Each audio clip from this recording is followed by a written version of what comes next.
No capítulo de Gênesis 19 é apresentado o acontecimento mais fatídico, o juízo de Sodoma e Gomorra.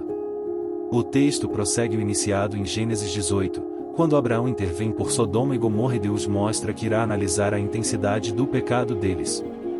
Primeiramente acontece a visita dos anjos, que veem a atitude dos sodomitas. Então, 2 anjos chegam a Sodoma e Ló está sentado à porta da cidade. Isso indica que ele era próspero. Pois na entrada da cidade, ficavam as pessoas mais velhas para firmarem acordos e fazerem negócios. Ló se curvou como forma humana para saudar os 2 anjos. Ele pediu para que os anjos desçam à sua casa para passarem a noite e lavarem os pés. Estando os anjos à casa de Ló, os preparou um abundante banquete.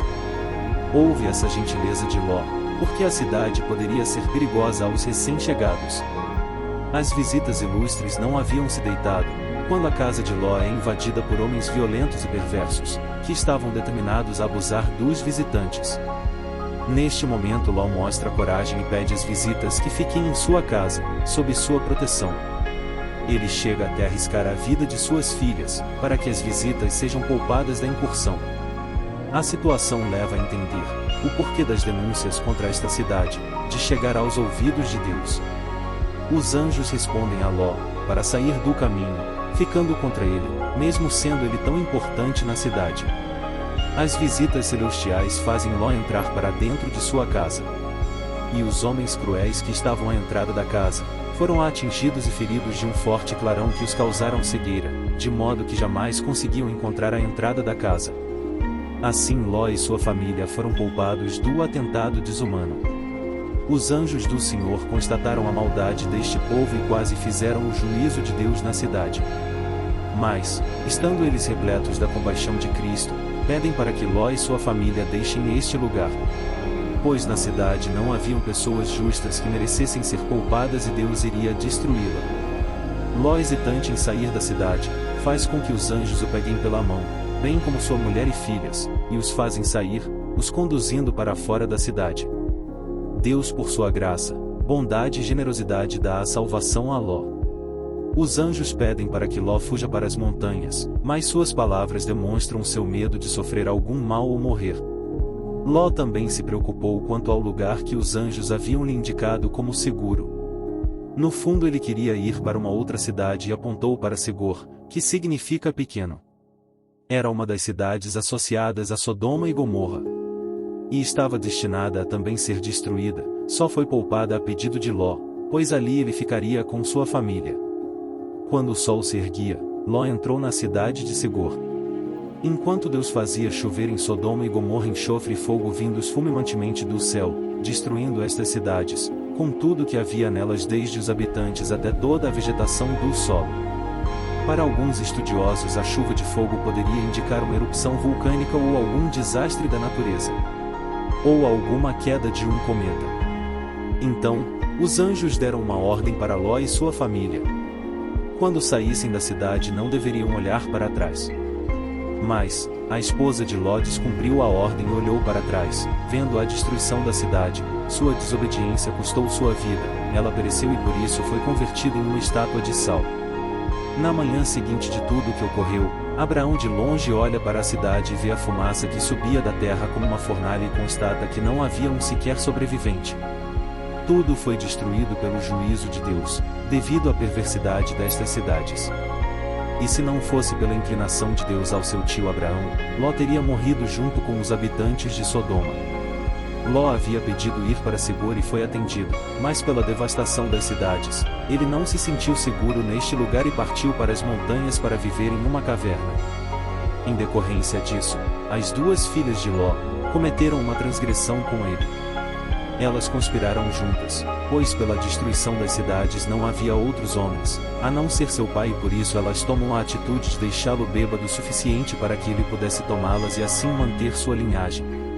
Na mente delas, acreditavam estarem sentenciadas a morrer sem ter filhos, não havendo mais ninguém para manter o nome da família. Para a época essa atitude não deveria ocorrer. Este ato foi um incesto, o que acarretaria em consequências desastrosas às futuras gerações. O torpe incesto levou ao nascimento de duas crianças, cuja descendência traria problemas a Israel. Nasce então o povo de Moabe dos Moabitas e Ben-Ami dos Amonitas. A palavra Sodoma deriva de sodomia, uma prática sexual perversa, praticada pelo povo de Sodoma e Gomorra. Isso, além da idolatria, os levou à destruição. Vemos que Ló, sobrinho de Abraão, habitava nessa cidade, embora não concordasse com o modo de viver desse povo, tolerava as atitudes perversas deles em troca de vantagens sociais e materiais. Essa sua aceitação resultou em uma tragédia familiar. Na hora do desespero, Ló ofereceu suas filhas para os homens da cidade, na esperança de escapar de suas atrocidades.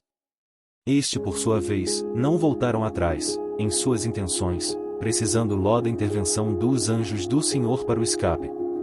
A esposa de Ló não levou muito a sério as orientações de deixar a cidade, pois ainda tinha o coração preso a esse lugar. No Novo Testamento, do capítulo de Pedro 2, no versículo 2 e 6, somos advertidos do que aconteceu em Sodoma e Gomorra, e acontecerá ainda nesses tempos, para aqueles que estão dominados pelo pecado, não escaparão da ira de Deus. A atitude das filhas de Ló revela que não achavam pecado em cometer incesto, pois estavam acostumadas ao sistema do mundo. Como hoje ouvimos falar que toda forma de amar vale a pena. É essa mentalidade que o mundo incute em nós e vamos achando tudo muito natural. Mas, as concessões de Ló comprometeram suas futuras gerações com maldições. O capítulo cita seriamente de como o pecado degrada, deturpa, cega e arruína. Sodoma traduz o que acontece quando a humanidade recusa os critérios de Deus e segue seus próprios desejos. Assim vemos que a cordialidade e a justiça são traços do povo de Deus. Ló, mesmo tendo defeito, conservava esses valores em meio a uma sociedade degenerada. Em um mundo como o nosso, tão sem perspectiva e autocentrado, precisamos efetuar a bondade e ajudar os desprotegidos. Também entendemos que o juízo de Deus é verdadeiro e necessário. Às vezes, achamos que ele demora, mas o capítulo mostra que, no tempo certo, ele age com justiça. Isso deve nos levar ao arrependimento e à vigilância. A incerteza de Ló nos confronta. Quantas vezes, como ele, resistimos em obedecer de imediato? Deus oferece livramento, mas muitas vezes nosso sentimento nos estagna. Precisamos confiar mais, agir rápido diante da condução divina. O olhar para trás da esposa de Ló me faz refletir nas vezes que me sinto no passado, ao que Deus já pediu que eu renunciasse. Isso só traz improdutividade, carência e danos. Por fim, a fatalidade de Ló e suas filhas nos mostram que resoluções sem fé, pautadas pelo temor e pela autossuficiência, criam sequelas permanentes. Em vez de seguir o costume de toda a terra, Gênesis capítulo 19 versículo 31, devemos seguir a orientação de Deus. Obrigado a Deus por sua bondade e piedade. Gostou do conteúdo? Deixe seu like. Compartilhe com seus amigos e inscreva-se no canal para mais mensagens inspiradoras.